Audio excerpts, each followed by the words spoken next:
Now in this video I'm going to show you how to add two mixed numbers, okay? That's part of your exercises. Alright, so let's get started. Now if you notice about mixed numbers, what do? You have whole numbers and you have fractions, okay?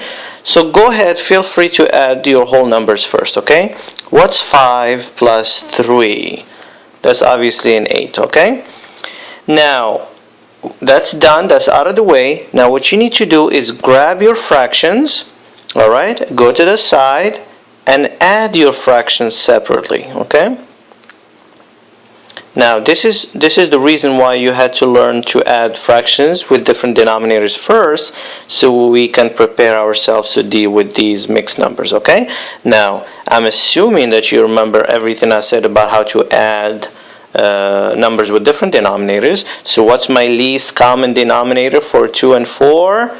It's a 4, okay?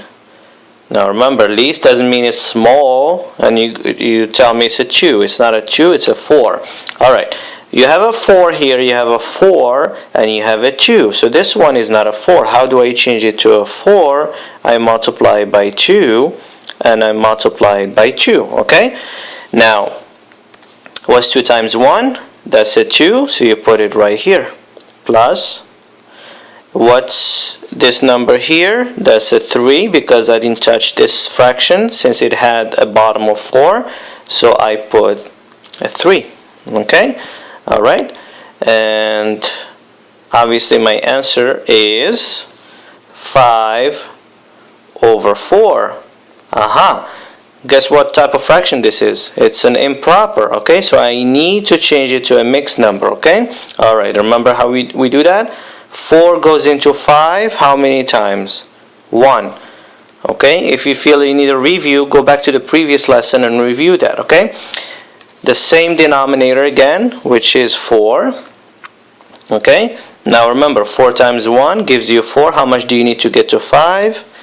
A 1. So the answer is 1 and 1/4, okay? So I'm gonna come back and get this out of the way. So now that we found it's 1 and 1/4, I come back to my original operation and I'm gonna put 1 and 1/4. But this looks a little odd, okay? I have 8 and I have a whole number here, okay? So guess what I'm gonna do to those numbers? I'm gonna add them. 8 plus 1 is what? 9, okay? So remember, if you have an extra, it's not all the time you're gonna have an extra whole number. It's just this case. I purposely chose this one to show you this little trick. Alright, so now in this case, I'm gonna add the 1 to the 4, the 1 to the 8, and the answer was 9. And guess what? My fraction is 1 over 4. So the final answer is 9, 1 over 4. Alright, as a recap, okay? So guys, when you add your mixed numbers, okay, here's what you do. Add your whole numbers first, okay? In this case it's an 8, and then work your fractions on the side.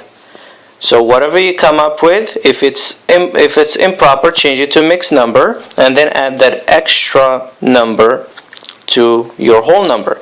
If you just add them and find the proper fraction, just plug in your proper fraction here, and that shouldn't be a problem, okay? And this is how we do it.